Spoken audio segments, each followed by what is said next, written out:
One of the first things you learn when programming robots is that they rarely do exactly what you want the first time. In fact, the problem usually is that they do what you tell them, not what you meant. In this tutorial for LabVIEW for LEGO Mindstorms, I want to show you some of the techniques I use to sort out what's going wrong in my programs. First, we'll take a look at what you can do on the brick itself, including on-brick programming and the view function. Next, we'll have a look at the highlight execution tool that you can use when you're targeting to the PC. And finally, what you can do when you need to target the NXT, such as making use of sounds, weights, and the display. To demonstrate these ideas, I'm going to use a robot that I built in response to a challenge that was to dribble a ball while following a line and then kick a goal. One of the first things I usually do when building, or in this case rebuilding, is to make use of the on-brick programming.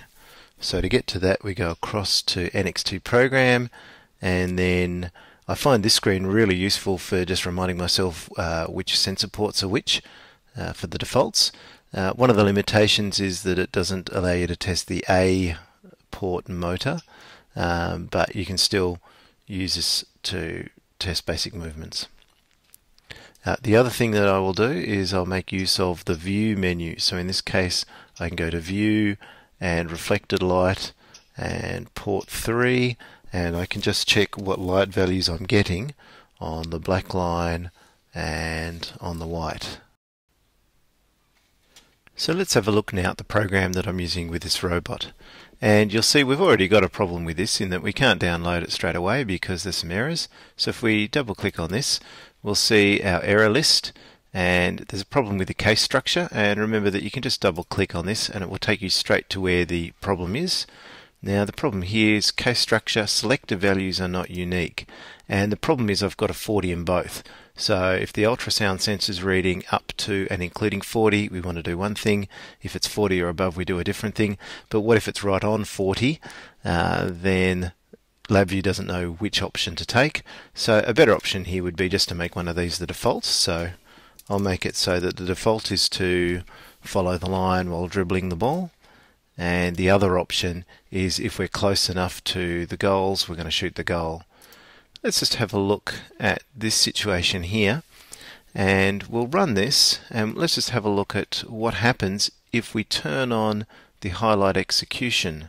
So you see I've got that little lamp highlighted there, and I'm targeted to the PC. So it says main application instance down in this bottom left hand corner.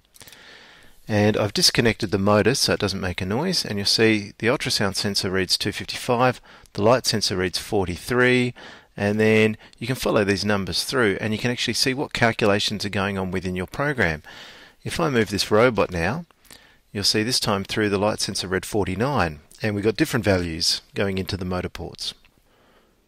One of the problems with highlight execution is that the robot has to be tethered to the computer. You can get around this to some extent by connecting via Bluetooth, but even that doesn't overcome another problem, which is that working this way slows down the program, which means that you can get quite different behavior from a program that runs targeted to the PC as compared to one targeted to the NXT. When I'm debugging a program targeted to the NXT, one of the most common techniques I use is to put in short time delays between the movements. So for example, if we go and have a look at the section of my code where the goal is detected, you'll see that I've got these time delays. Now in some cases these are so that I reverse for point 2 and then I go forward for point 4 to kick the ball, but this initial delay of 1.5 seconds is partly to control the ball, but it's also partly to give me a chance to see what's going on and where we're up to in the program. One thing that would make that even more explicit is if I was to add a sound into the mix. Now I could play a sound at the beginning in here. The problem with that is that the robot would continue to move as it was moving while it plays that sound. So if it's playing a sound for half a second, that could be enough time to move past the line or too close to the goal. So I'm actually better off inserting it in here. I'm going to play that sound first up, and while that sound is playing, motor A is still going, so it's still serving the same purpose of controlling the ball, but the B and C motors have been braked already, and so that's going to make that a whole lot clearer. Another technique to use is to display the values on the screen like we did in the previous tutorial.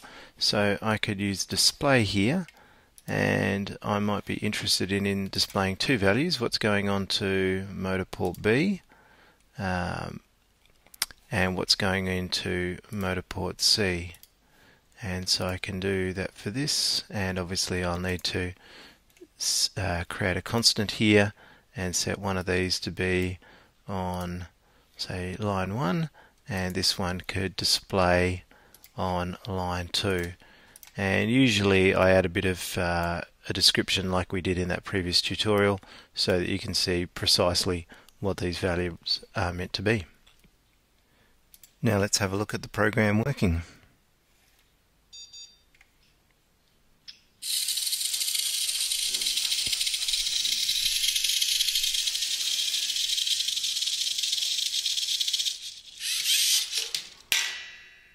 And that's some of the common techniques for debugging programs in LabVIEW for LEGO Mindstorms.